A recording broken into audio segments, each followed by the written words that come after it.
baseline measurements. So if we're using intimacy for an example, if we're using intimacy as an example, it doesn't mean you've arrived in your relationship with God. Haley has. Haley says she has. So we'll follow Haley as she follows Jesus. It doesn't necessarily mean you've arrived when you've spent 15 minutes a day, 5 times a week. Like, ideally, you're listening to the Spirit in terms of what it means to grow in intimacy. But as a church family, we believe that that's a good starting point. It's a good starting point if you want to grow in intimacy with God, just to start 5 days a week, 15 minutes a day, and then begin to discern with the Spirit what it means for you personally, because our walks will all look a little bit different. So that's true of all of them. The ultimate goal is to eventually move towards this discerning with the Spirit what it means to use your gifts, what it means to steward your life, what it means to grow in demonstrating the fruit of the Spirit, right?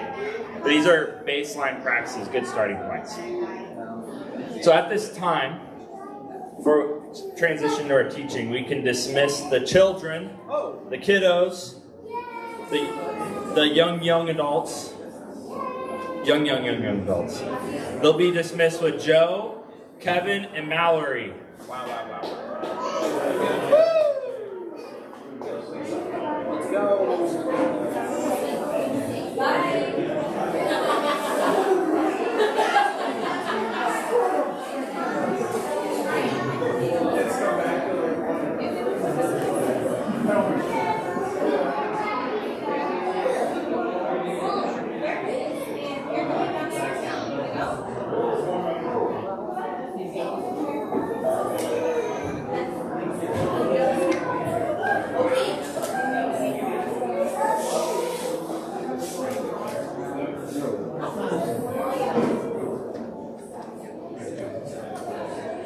It's like a parade of children. It is. If only they threw out candy and like that.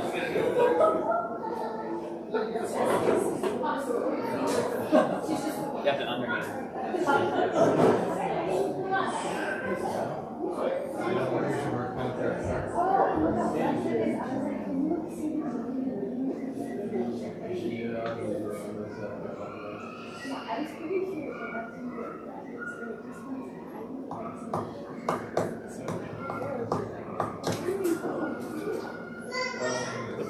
The parade of children has left.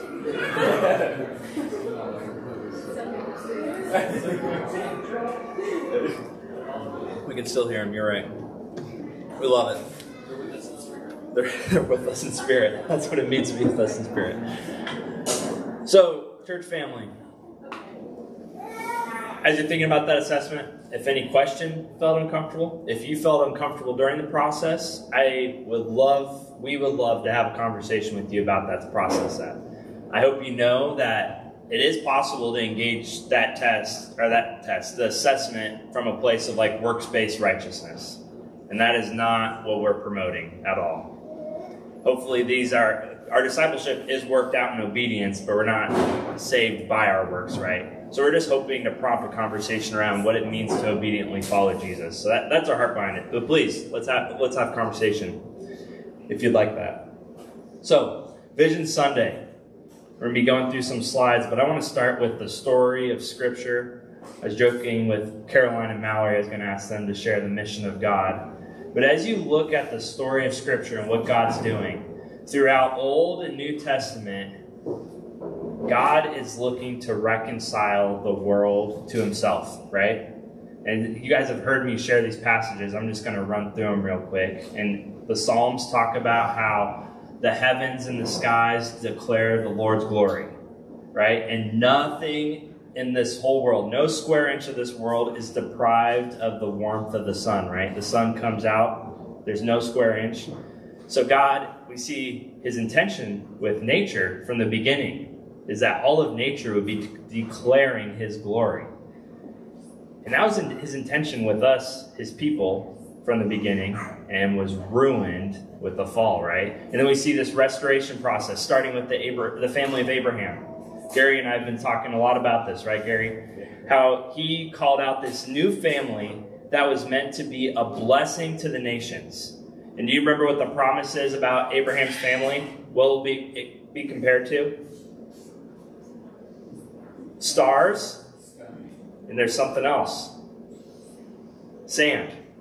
So when you think about Abraham walking in the Middle East, by day, there's literally nowhere you can go really in the Middle East without seeing sand. And if you can't see it, you probably can feel it in between your toes because you're wearing sandals. Like, it's everywhere.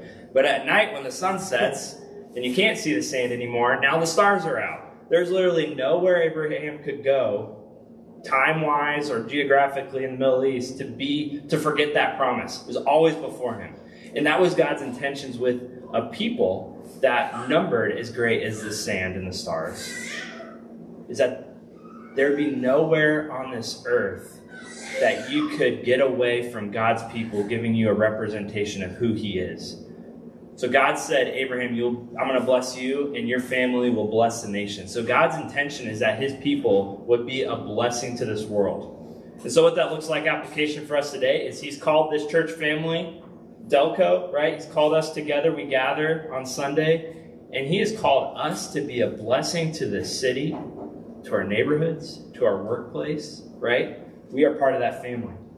So as we unpack like a vision, mission statement for our church, vision, I think you guys have heard this language, but mobilizing all God's people to provide the 50,000+ in the city of Delaware, the county, and surrounding areas with everyday opportunities to step into kingdom life. So I'll speak to the first half, and then I'll let Jordan get into the kingdom life piece. As a church family, think of that assessment. As a church family, we're looking to be mobilized as God's people to provide the people in this city with repeated opportunity to know our Creator, our Redeemer, our Savior, our Lord Jesus Christ, right? So as a church family, this is like how we're measuring success. This is what we're shooting for. And we recognize we're not the only ones doing this. We're not the only ones mobilizing God's family. We have brothers and sisters throughout the city. We're partnering with Dream Center. They're targeting the same thing. They're going into neighborhoods and doing grocery delivery, building relationships, saturating these apartment complexes with prayer. Looking to start Bible studies. They're going to share a little bit about this at the end. So we recognize we're not the only ones doing this, and we want to be in partnership with our brothers and sisters in the city, mobilizing. What this looks like more practically, so that's like the vision, the hope, the dream, that all God's people would be living on mission 7 days a week. It'd be a faith that's 7 days a week, every hour of the day, not just this 1 hour on Sunday in one place in a building. It'll literally take every disciple. So that's not just men. It's not just adults. Every age, right? All God's people. I can become quickly convicted if you begin to search your heart and begin to ask the question, who are disciples of Jesus that I actually discount because of some perceived limitation that I see in their lives, right? God wants to use all his people, using children. A lot of you had met a little girl we were fostering named Trinity. Seeing her represent Jesus was humbling at times. Every disciple, every good work, right? So it's not just people called to ministry. Like, we need teachers, we need plumbers, we need accountants, we need every good work, right? And in every place. And we'll begin to measure that. Jordan, you want to share a little bit about what it means? What are we inviting people into? What does it mean to invite people into kingdom life? Yeah. The church is a funny thing. Not like ha-ha funny, but like complex funny in some ways. So we have an organizational element. Like, we are all together when we gather. We are DelCo Alliance, right? We are the church. That's probably the understanding that most of the world kind of lives into. But it's just like, even the language we use, like, I'm going to church, right? Well, you're going to a building to gather with disciples, right? To form the body of Christ. But there is like an individual element. So what's funny about like a Vision Sunday for someone like me, who tends to be like very much in the weeds of individual lives, in my own individual life, is you kind of sit in the midst of that. And so like this morning, our house didn't have power. and we're packing in the dark, and my wife and I get mad at each other because we haven't had coffee and we can't make it, which is really good. And we're like putting everything together, and Rayma's watching something on the phone and Alistair's screaming at us. And I'm like, this is it. This is kingdom living, right? Like, we're doing it. But that's the thing, like, the question that we have to answer when we look at the mission of God and we commit to a community is we have to wonder how our individual lives fit into the broader framework of what we're trying to accomplish. And, we're going to talk about more about this later in like life on life discipleship. So I always put an asterisk next to even things like this, because it's like, by being a part of this community, this is something you are choosing somewhat to like submit to like be part of. And that sounds kind of weird, but it's something that we are also submitting to and like being discipled in, right? That we are committing to a place to do a thing. And somehow we're going to say that our individual lives, we're going to prioritize this outworking. And we're going to live a life that fits into it. If you don't, you're going to feel weird, right? Because you're going to keep coming on, especially around us, because we talk about it so much. And I hope that it becomes more refining at all, never alienating, but you're going to keep coming on Sundays and we're going to keep talking about the same stuff over and over and over and over again. And we will never stop. You will be so annoyed, right? And we love it. And the reason for that is because we're choosing to ask people to not fit into a box, but to just discern with the Lord, how does your individual life fit into the broader mission of God as it's expressed in DelCo Alliance, right? And so, like, we don't do everything amazing at all. The Lord is really gracious to us. He promised us, like, man, it was probably like 3 months ago when we were looking for a new space and we were asking really tough questions. We're like, what can we even afford? And like in a prayer time, the Lord's like, I'm making a way. And I'm like, well, but where? Like that would be good details to know. And then we just found out like 3 weeks ago that we are moving to a new space, right? Which is like, wow, that's amazing. Like that's super cool. And we're excited about that. And we're trying to figure out how this all the pieces fit together. And so, did I do that or did you do that? I wasn't ready yet, Stephen. So when we talk about kingdom life, like, we don't put a ton of emphasis on things like Sundays. Like we know it's important, and more we pay attention to it.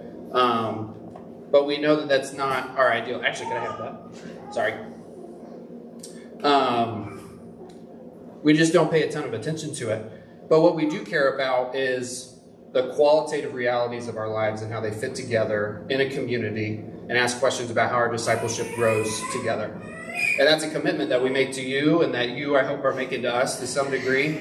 But like we're going to talk about things like soul care and emotionally focused and Dream Center and Young Life, and like that, those are things we care about, and we're not going to stop. Right? We're not going to, like, because people get frustrated, and we're not going to stop because blah, blah, blah. Like, there are organizational realities we're asking you to consider stepping into, and then we're asking you also to find things in your individual life for how this fits in. So then how we measure these. So I'm really big on images. Like, my mind is kind of messed up, for one. But I kind of think about things in terms of images and art.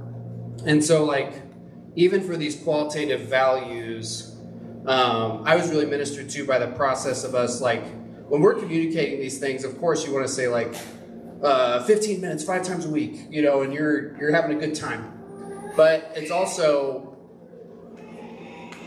what are we moving towards in terms of how I imagine my life to be? Like, what is the Lord asking the people of DelCo to lean into as a way to imagine what is possible for them, right? And so we've got a couple of images. We have an image for each one. And fun fact, because I know you guys are like waiting for this, like we're building a new website. Oh man. And that's what everybody was asking for. But it will be fun to be able to communicate with like new graphics and things, the things that we do care about, it will be a cool thing. So like for the baseline measurement for intimacy, am I spending 15 minutes a day, 5 times a week in God's presence? Am I weekly listening to God's Spirit in silence and solitude? The reality is, each of your individual lives, there's going to be pieces of this that are in it. You're going to do things that are different than that. You're going to do things that are beyond that, right? Like you're going to fit into the whole framework of who you are as a disciple. From our end, what we're committing to you for is that as these things are happening and you come to us, which this happens all the time, but like, I don't understand why I'm depressed. Or I don't understand like why my marriage isn't working right now. Or I don't understand like what's happening at work, right? These kind of things. It's not like we're going to grill you like, are you doing this and are you doing this? Because otherwise your life will be perfect. But we're going to sit with you in the midst of that and ask why. And here's the reason. It's because Scripture says that our goal as a disciple is to be like a tree planted by streams of water that bears fruit in season and out of season and that never runs dry, right? And so if we know there's a kingdom life reality available to us, where even when things are really, really hard and things are not going our way, we have an opportunity to sit in God's presence, but we're choosing not to, we're just going to very gently be like, so what's going on, right? Like we had Nathan and Kirsten over the other day, and we were just talking about how healing works. And the reality is like, it's all just content. So like, this is a framework for us to just ask really, really good questions about life. Never like not to judge or like to sit in the midst of that and be mad. But if you're coming to us with that level of accessibility and openness, then we're just going to ask you a lot of really good questions and hopefully find a pathway forward where you feel like you can experience abundant kingdom life. So the same thing with the fruits of the Spirit. Am I regularly practicing confession before God and others? Confession is an essential spiritual discipline. You probably have not been taught that. But I'll be honest with you, like, and I will hold firm to this, and I can give you testimony after testimony. There's no transformation without confession, ever. You will not be transformed without confession. So we have to be practicing it. You have to get these things into the light with God and others. Same thing of like, am I reflecting the fruit of the Spirit when bumped, which is an overflow of the things that are happening to us, which for us is just walking in step with the Spirit. That's what Galatians calls us to do. That's what Paul talks to us about, is we are walking in step with the Spirit as the fruit of the Spirit are being expressed in us. Stewardship, classic, like parable of the talents. Do I have a regular practice of giving financially to the church and do other things that Jesus would give money to? And same questions of the above, but with time. Because where we put our time and our money biblically expresses what we value and where our heart is. And so it's not, again, we do not sit in meetings and like scroll through a giving catalog and be like, you know who's never given before? And then you're afraid I'm going to say it out loud. And like be mad about it, right? But we don't do that. But we do ask questions about like, do people feel like they're integrated? Do people feel like they understand what we're about? Is this a discipleship issue, or is this just like a heart issue, or whatever? It doesn't stress us out, but we just care. Spiritual gifts.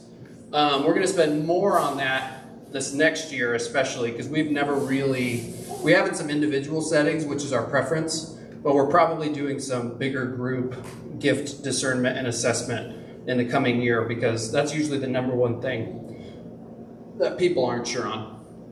But can you identify your spiritual gifts, and are you regularly able to use them for the kingdom? Reality is, like, you probably already are using them, even if you can't say what they are out loud. But there's a new freedom and expression and equipping that comes when you're able to kind of name them. And so as 1 Peter 4:10 says, like, the gifts that we've been given, we're called to steward for the sake of God's grace. Right? Because that's all that they are. Like, literally the word for gift in the Greek is the same word for grace. Like, they're connected phonetically. So we know that they're just expressions of that. And then grace story. Am I able to share the gospel like on even a quarterly basis? We do evangelism series every year, and we're now committed to it because we weren't just doing it because for fun, but now we are doing it every year, which would be good. And then can I articulate my story? I shared a little bit about this a couple of weeks ago, but we live in it's a really interesting time to live in a world where people, like, the overwhelming narrative is for you to discount your past, especially if it's been rough, and to not like sit in it and try to integrate it to some degree, and like really look at your story with a lot of sobriety, and to see how Jesus has been at work in all of it. There are just things you would say, I'd rather forget it, right? Shake it off, Taylor Swift. So, but the thing is like, that's going to mess you up. It is. There's no way that it doesn't. You have to integrate your past to move forward towards the future in a way that makes sense. Otherwise, you're going to keep getting owned by the same stuff over and over and over again, and you will never know why. And it's because what's happened to you in your past is affecting you in the present. And I was just talking to somebody about, like, they were sitting with an older person, and they're like, in Christ, you're a new creation. The past can't have any effect on you. And I was like, that's the number one guaranteed way to know that the past has an effect on that person, is if that's where they're at. Trust me. And so we look at Luke 8 with the healed demoniac, the guy who like has 1,000 demons cast out of him or whatever. And it says at the end of the story, Randy actually brought this up in our meeting, but he comes to the Lord with open hands in thankfulness and gratefulness and says, Lord, like, what do I do now? Like, he's just so grateful and so open. And that's the position and the posture we want to take on as we are discipled and healed, is just like, wow. And our story comes out of a place of gratitude as opposed to like this really fun, evangelism training that we told you to go to, and now you've hit these 5 points so that everyone knows. But like, a position of gratitude is so much better. And then area of accountability. Have I identified 4 people in my life that I'm ministering to? Am I praying daily for at least one? And am I engaging them on at least a weekly basis, which could be anything. You could be eating with them, you just have a phone call, you could see them on the street, whatever. Again, this is kingdom living. So we just understand that, like, if Jesus is part, as Stephen said, if the sun is shining on all things and you are trying to express discipleship every moment of the day, then even a walk, it's not a stressful thing, but it's an opportunity. And the Lord's probably going to use it in some way. And so, like Jeremiah 29, as the people are being carted off to Babylon, it's this really funny phrase, like right in the middle of a lot of lament. But he's like, here's what's going to happen to you. You're going to get planted in a new place, and it's not going to be Israel. And what my preference would be, says the Lord, like, is that you work for the goodwill of the place you are planted, right? And you grow gardens, and you raise your families, and you sit in the midst of the people, and you love them. And it's like, what an interesting time, especially as like the church is identified in 1 Peter as exiles, right? Like, there is an aspect of that identity that applies to all of us. Like, we are not in our home yet. And so, like, there are places we're planted in schools and in neighborhoods and in families, and God's counsel to these people who had just lost everything is to, like, be ready. Like, you're going to a place, so put down roots and love people really well and see what happens. And I'm guessing I'm going to be at work in the midst of that. And it's just such a better framework to look at things through than kind of and we don't do this by contrast, like in the negativity, but like compared to kind of a hostile takeover kind of mentality, or like that we are at war with something on this earth, which is not biblical. But then instead we are sitting in the midst of God's opportunities as he places them before us, and there are spiritual realities that are against us, but never, not the people. So we're seeking the goodwill of the places where we are planted. Here's kind of where we're asking some questions as we consider where we'd like people to go. And again, this is just something we've chosen to invest in. It is not all-encompassing, but it works. We're taking a lot of people through a process called soul care. All soul care is really practical discipleship written by one dude. It is not perfect. It's not even exhaustive, but we know that it works really well as a catalyst and as a way to integrate these principles into your life to be well. And so, like, we have no reservation. You're going to hear us talk about it a lot. You're going to hear us take groups through it. Rob is coming in the spring, and we would suggest, if you can, to like make it to Columbus.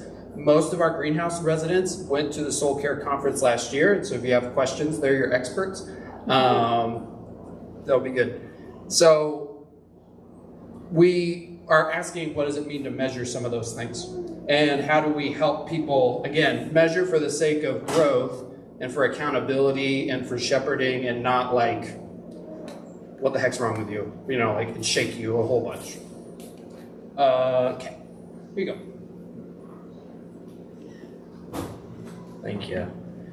Yeah, so that's a picture of a little bit of what discipleship looks like, what we're inviting people into, what we are calling each other to grow in, right? And I want to, before we jump into this map, I want to sit in that area of accountability passage from Jeremiah that Jordan brought up. Like, it's really hard for us to wrap our minds around what how hard, how costly that would be. The Jewish person would have just experienced Babylon as like destroying their city, destroying the temple, like the temple where they worshipped, and the Lord saying, yeah, you're going to seek the welfare of these people. But Lord, they killed family and friends. You're going to seek the welfare. But Lord, they actually destroyed my home and I have to live in a different place. I don't know the language. Yeah, but you're going to seek their welfare, right? It'd be like if Michigan came down and destroyed the Buckeye Stadium, Cedar Point, and all of Cleveland, and took us to Michigan. I don't know. That's like maybe that much of what they were processing, right? It's wild.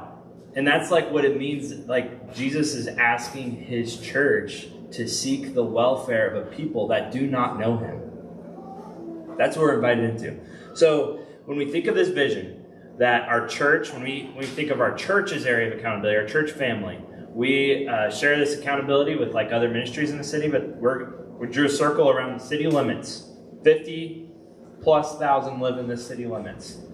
And then we began to, Paul actually helped with this too. We had to break down the city into like what felt like distinct geographical pockets, whether it's split up by roads or there's just like a different culture in that area. Like I think Oulu's right here at 10. We gather in 9.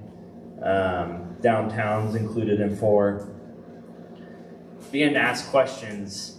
How can we break this 50,000 into bite-sized pieces and begin to ask questions of what does it take to provide the people in these different pockets with repeated opportunity in an organized way to respond to this kingdom life that Jordan was talking about, right?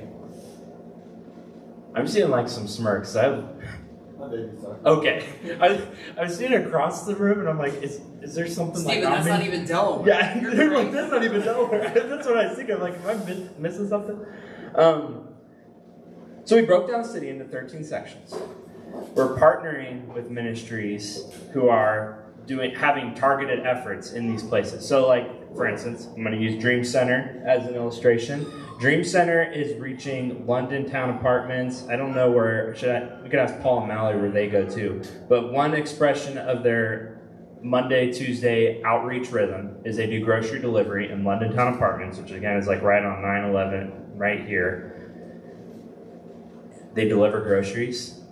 They intentionally don't overload the volunteers with so many homes where there is space to have conversation for 5 to 10 minutes. That's what you said, right? And you begin to build conversation or relationship week to week. They begin to pray with people. They begin to have opportunity to share the gospel. They are literally providing the people in London Town Apartments with weekly opportunities to take baby steps towards Jesus through the proclamation of their witness and meeting a very tangible need. Like Acts 4:31 said that among the early church, there was no one who had need among the church. Like imagine that world. The church was living that Jeremiah reality where they were seeking the welfare of the city and there is no one with need among them. That's wild. We get overwhelmed by needs. But with our Lord, Jesus is a Lord of abundance, right? So we have these, use this for reference. We have 13 sections, 13 districts. It's like Hunger Games. Out of our vision, we have these 5-year goals. So we would love to see, whether it's our church or other ministries, 13 groups of 10. Now the reason we said 10, if you had 13 groups of 10, that's like 130 people, right? there may be more groups of less people, but the math behind this is the person that has been helping us with some of our assessments, his name is Ryan Cozy. I don't know if anyone in this room's had a chance to meet him. He has a PhD in statistics and stuff. Like, he does level research that's like of equal quality of Barna. Like, he runs in those types of circles.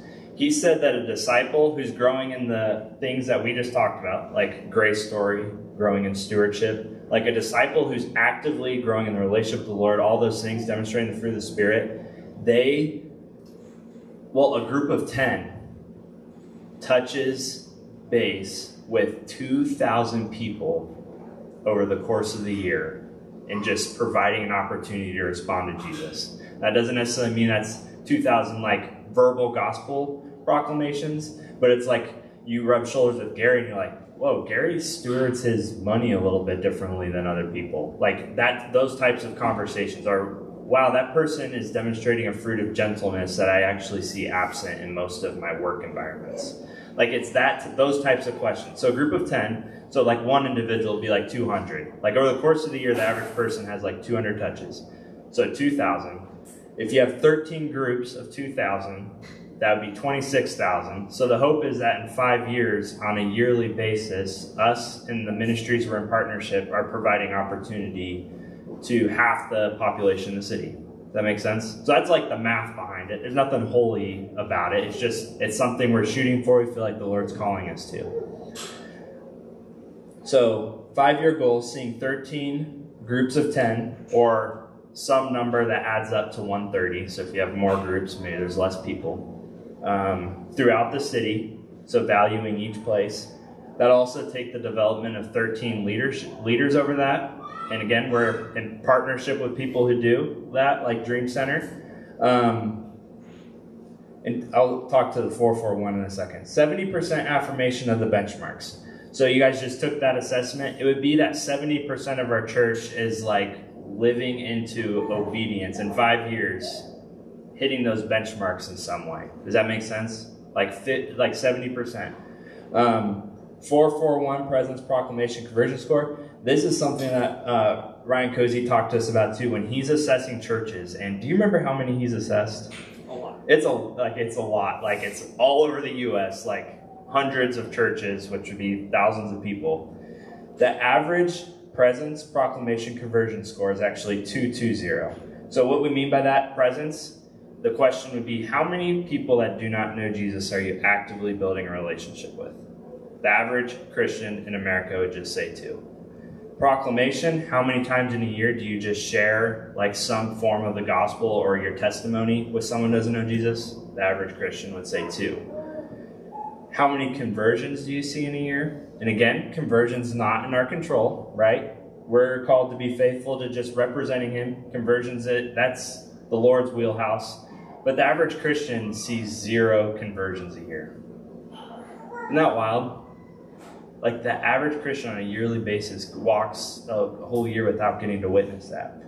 So we're looking to kind of turn up the heat in some of these conversations about missional engagement and ask the question, what would it look like if the average, not that I think there's a difference with presence because there's introverts and extroverts. Introverts are probably like, wow, 4 feels like a lot. And extroverts are like, I have 20. You know what I mean?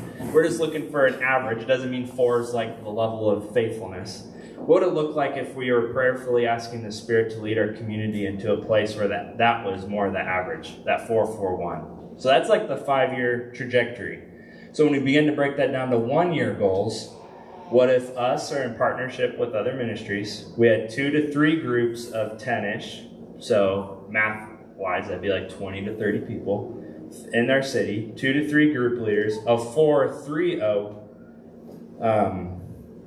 proclamation. So that's just kind of turning up the heat on presence. And could you share the gospel 3 times this year, right? And then just trusting the conversion of the Lord that will grow over time. And then this year, we're shooting for just 50%. So we'll look at that assessment we just did and ask questions of where are we at in terms of like 50%. Do we need to turn up the heat on like spiritual gifts, like Jordan said, because people in our church, our family don't know that. And we'll turn up the heat in our discipleship settings on that.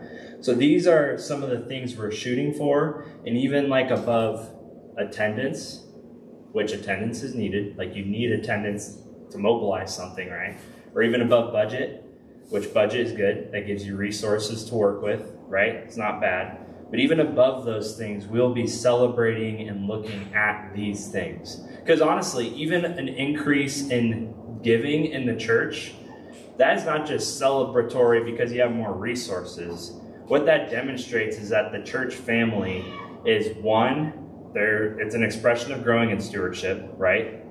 And two, there's ownership of like the vision. Like as a church is growing in like something like that, they're demonstrating like, yes, we are bought into this. And what's cool is I think last year when we did this, there's like 3 to 4 people like regularly giving, I think. And now we can say honestly, like a year later, I think majority of our church has some practice of giving in some way. That's seismic shift, and we celebrate that because it means the Spirit is at work in His people and is cultivating hearts of stewardship. That's what's exciting, right? Those are birthed out of conversations with the Spirit. It's not some like guilt of, oh, I need to give now.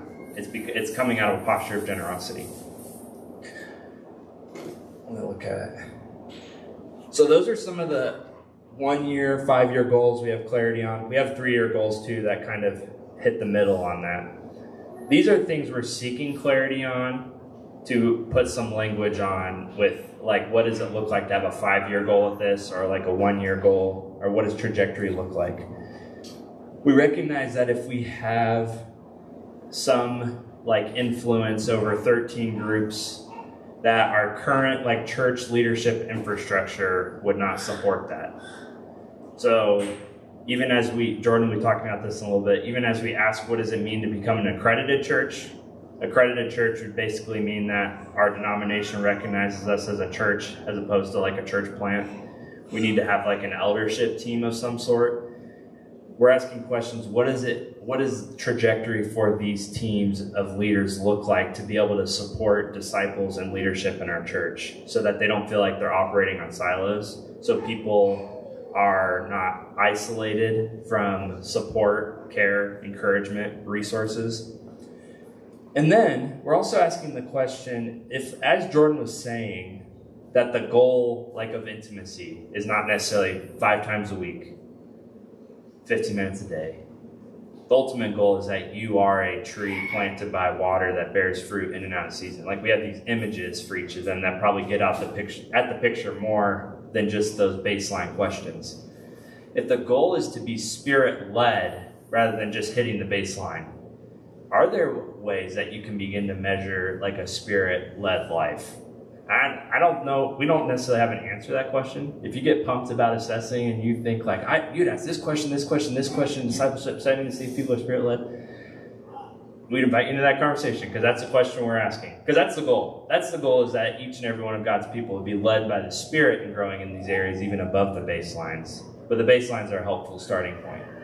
So those are the questions we are asking as a church family. Those are the goals we are shooting for. Are you ready? Jordan is going to share what's next in terms of like next 90 days. I've prepared a song. Yeah. Could you imagine? That's a 90-day goal. It's a 90-day goal. You guys tired of us talking yet? We don't do this very often, so give us credit. I was going to share something. All right. So I'm pretty practical. So like when we talk about things like our baseline measurements, which by the way, I don't remember giving a thumbs up to 50%. I feel like if half of us were doing that, we could do anything. Holy buckets. But you know, you just have to ask the question like, how do I get there, right? So has anybody here played sports? Anybody sport often, ever? So like, you don't just run a 4-minute mile, right? Like that would be awesome. It would be really cool if by sheer willpower, I woke up one day, I mean, look at this. And I was like, I am running a 4-minute mile today and it's gonna happen. It's not gonna happen. especially if I don't train. Like, that's the whole point. And so if you're getting to a place that you're curious about and that you feel like is a place of health and we're casting a vision for kingdom life, and you're in the present, not there yet, then the obvious, the question without shame is just like, how do I get there? Right? And here's the thing, like, I've met a lot of you personally and like have sat with quite a few of you. A lot of the people who get drawn into our community are what I call like recovering legalists. And it's hard. Like a lot of us grew up in homes or in families or in churches where like you were treated differently depending on how well you were doing, right? And you could tell what was going on. And so you had to perform to receive the things that you felt like were needs for you. And that really stinks. And some of that is natural and it's hard to get over. But the reality is that like we look at these things not shamefully, or at least as our goal.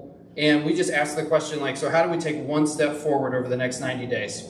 And we're going to work on ways to continue to communicate this and to ask questions and to just look at things really soberly from a pastoral kind of like shepherding perspective.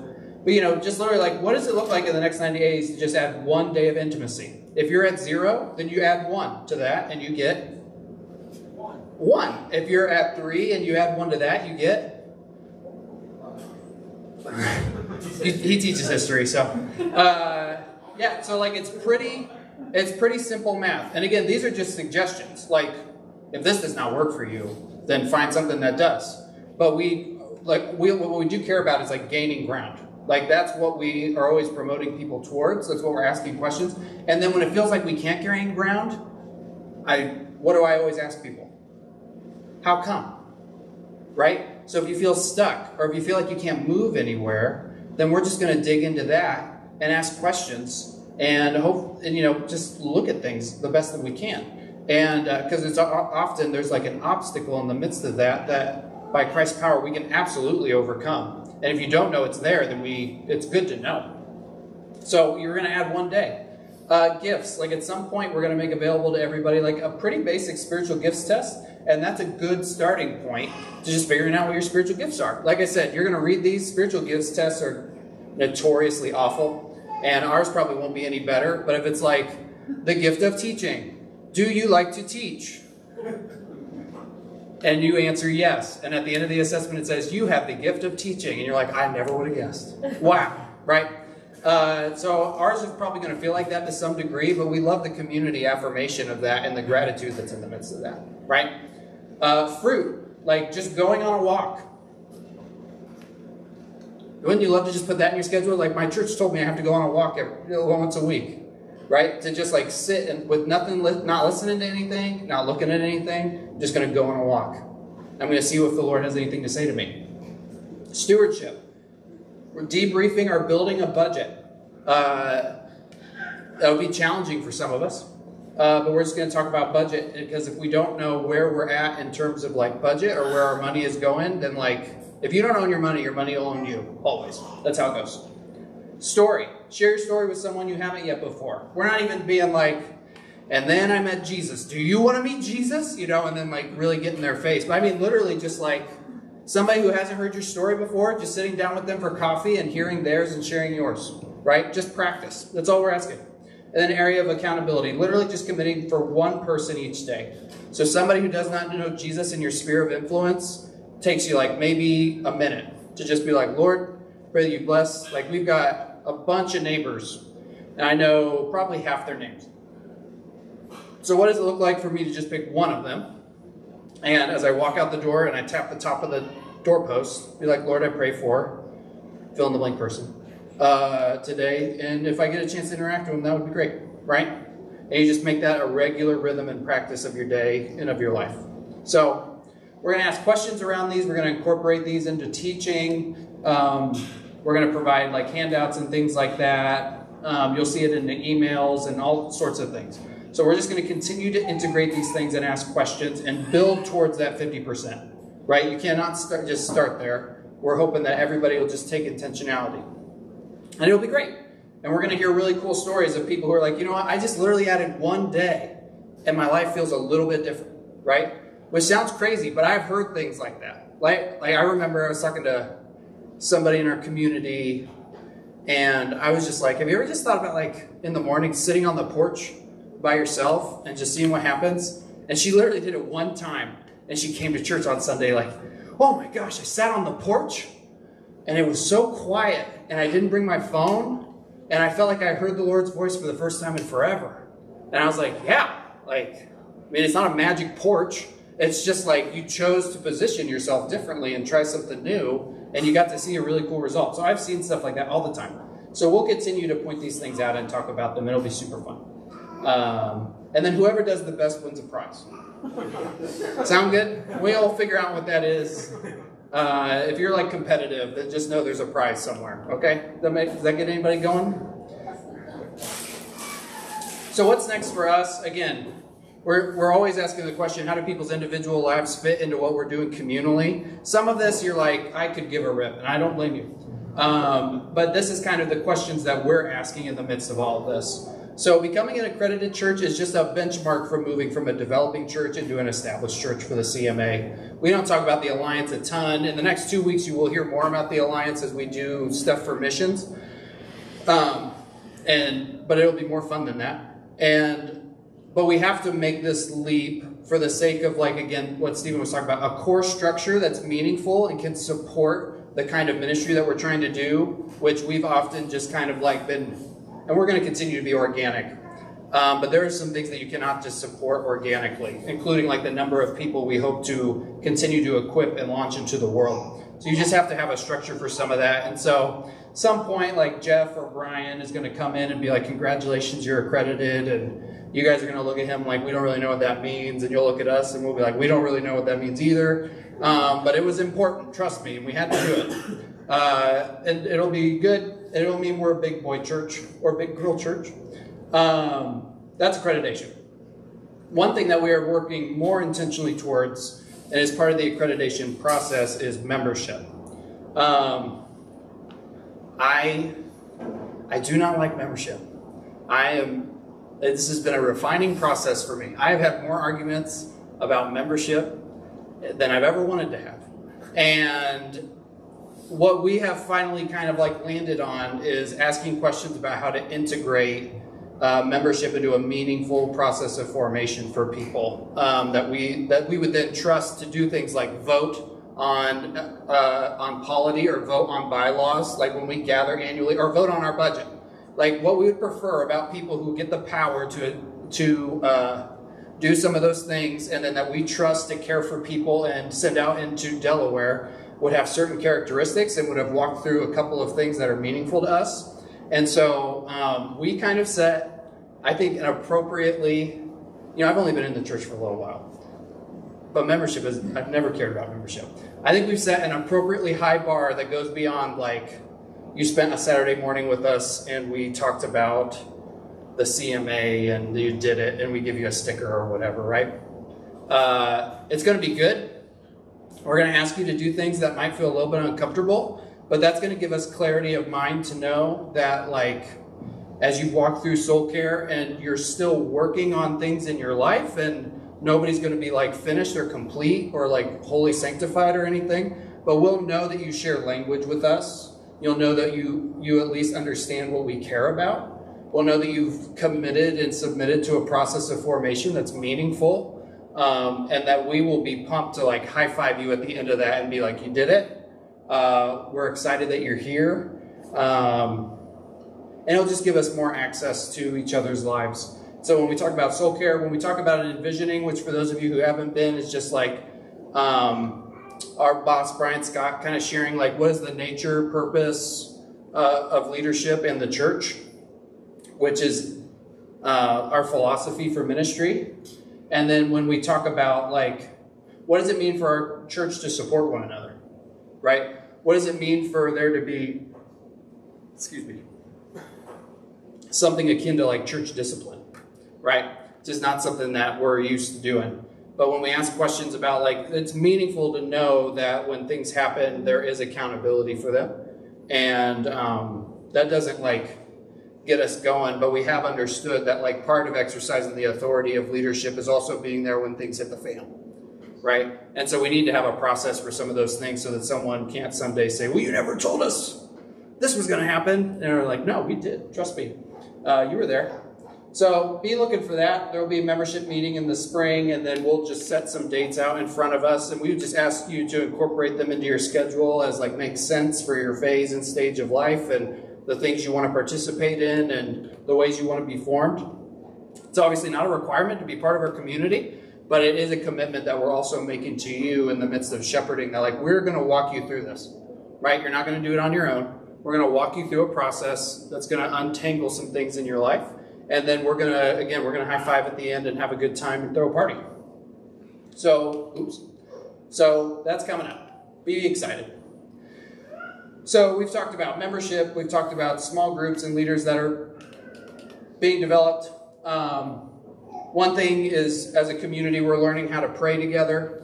Not that we weren't necessarily doing that before, but we're trying to find more ways to integrate like communal prayer into our gatherings and to other spaces, because it's something that is beyond just important, but it's something that's important to learn how to do together. We're going to lean more into leadership development and discipleship. Like, for those of you who already experienced this, something that's not like discontinuing. Like, we have built this church on a life-on-life mentality.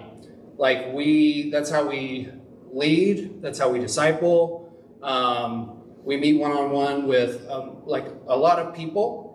And that's been the primary means of moving our church forward. The thing is, like, if you've even experienced like 6 months of one-on-one interaction with somebody who's like coaching you and asking you good questions, you've experienced more intentional discipleship than the majority of Christian Americans, just for 6 months.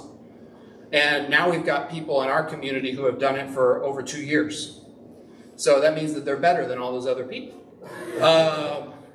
But in all seriousness, like, we take that super seriously, and we know that the people that we are developing and have been developing are going to someday, hopefully, and some of them are, like, moving on to develop others, who move on to develop others, who move on to develop others. And that's how a movement grows, right? Which is our desire. Beyond whatever kind of centralized format we lean into, what matters is life on life. And so we're always just promoting daily discipleship. So if that's new to you, or something that maybe you've heard about and you've been like, how do I get hooked up with that or whatever? Like, we don't have a formal process. Please just come talk to us, and we can ask questions about what it looks like to integrate just really good questions and coaching into your schedule. And we'll make that happen because it's something that we care about. We're forming some teams with leaders around things like finances. Like Stephen said, we don't judge our success by finances, but also we need that. And so we need better eyes on it. We need more competent eyes on it.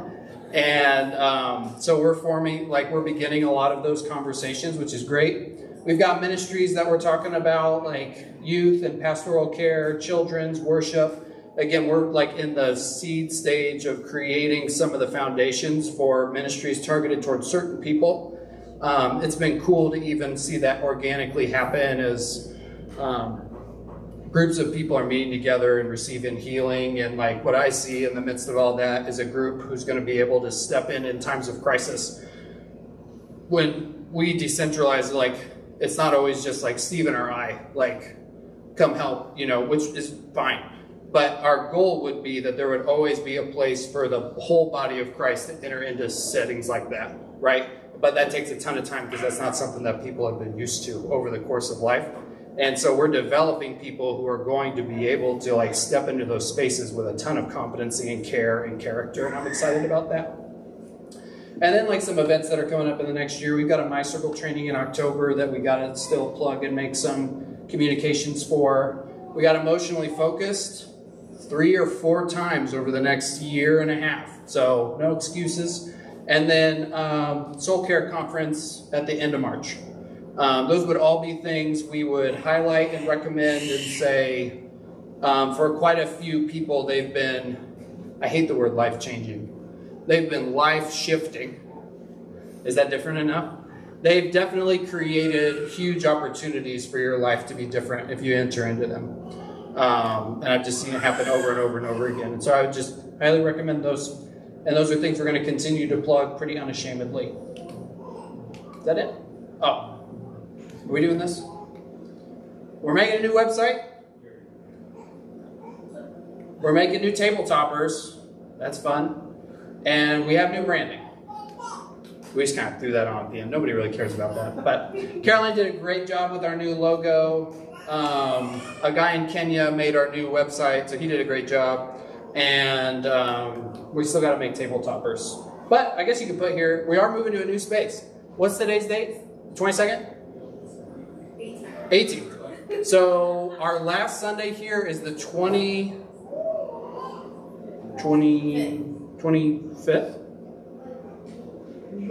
Yep. 25th is our last Sunday here in this building. We've been here for 2 years. That's so exciting. Oh, don't look at that. That's so exciting. So just be ready. Like, we're continuing to communicate as best we can. If you are not hooked into our communication channels through website, our emails that go out every week or things like that, please do, because things are going to speed up, I think, pretty quickly over the next couple of months.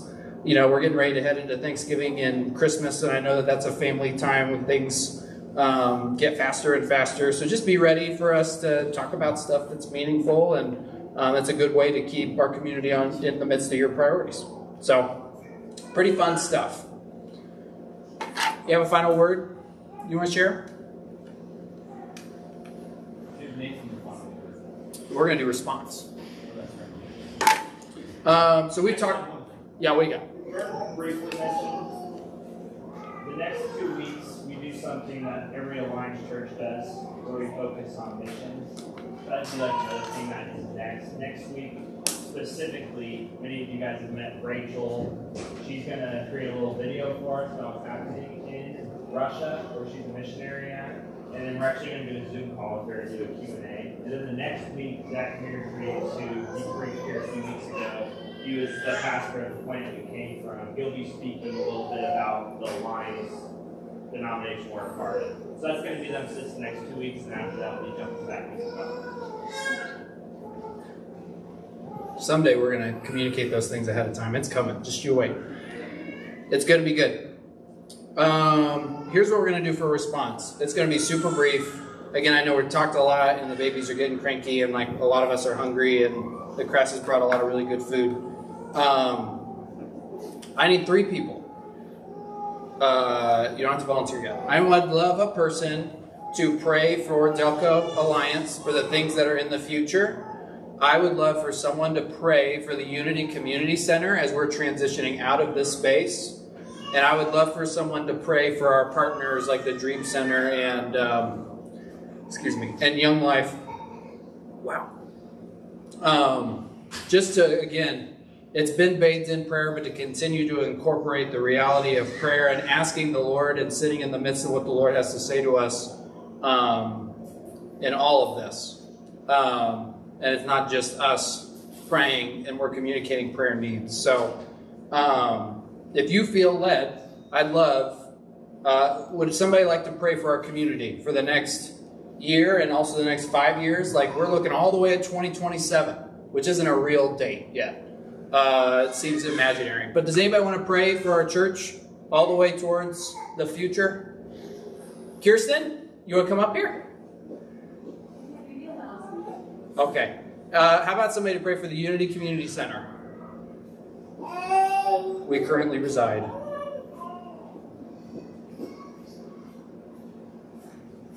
Oh man. Somebody's going to do it. It's going to be awesome. I'm ready. Anybody at all? Is everybody waiting for the partners one?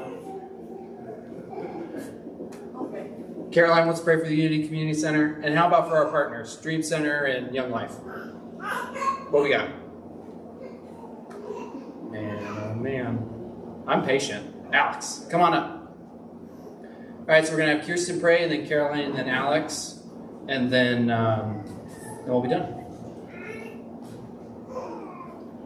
Father, I thank you for today. God, I thank you for the vision shared. I thank you, Lord, for your faithfulness these past 2 years, God, to DelCo and this community. Jesus, I just pray, Father, that your hand would just continue, God, to be on this community, Lord, and every individual, Lord, that makes up this community, Lord. I pray, Jesus, that you pour your Spirit out like never before, Lord. Revelation, just right from you, Lord, in our hearts, Lord, and that we would just continue to grow, to know you and to be known by you, Lord. Jesus, we just think you're so amazing, Lord, and we just want to be with you and like you and in touch with you and in touch with each other, Lord. So I just pray that over this community, God, that this year, Lord, would just be a year of just growing so much deeper, Lord, with you and with one another. I pray for the transition, Lord, into the new building. I pray, God, that it would go smoothly. Jesus, I pray that you would just work out every detail, Lord. I thank you, Lord, that DelCo Alliance is in your hands, Lord. I thank you that Jordan and Stephen and their wives and their families are in your hands, Lord. I pray, God, that you would just continue to meet every need, Lord. And we just pray, Lord, your blessing over them, and Lord, we honor them. We thank you for them, God. And we just pray, Jesus, that you would just surprise them this year with your faithfulness and your favor and your goodness, Lord, and that they would see much fruit, Lord, from every sacrifice that they've made, Lord. And we just praise you so much for leaders who care, God, leaders who carry your heart, Lord. We just praise you for that, and we're thankful, God. We're thankful for you, Jesus, and just all that you're doing here. Amen.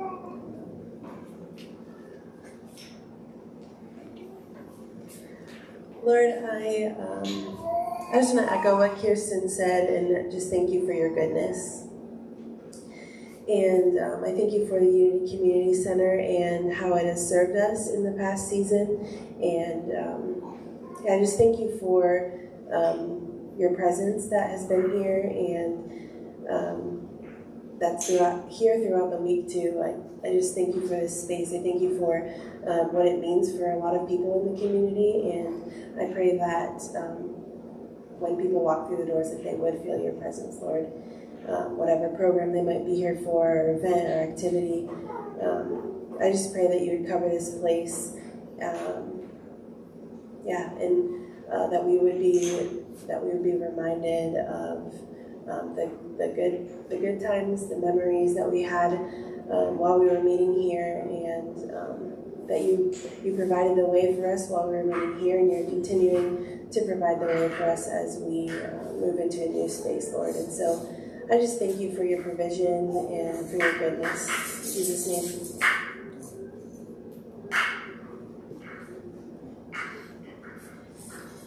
Lord God, thank you for the ability to have the connections that we have with different groups of people. I think that it is such a blessing to be able to connect with different groups of people who serve you in different ways, especially living so close in a city together. I think that is such a blessing, and I think that it defies a lot of ways that people do things in other places, where they don't really connect with other communities. Lord, I know that that is from you.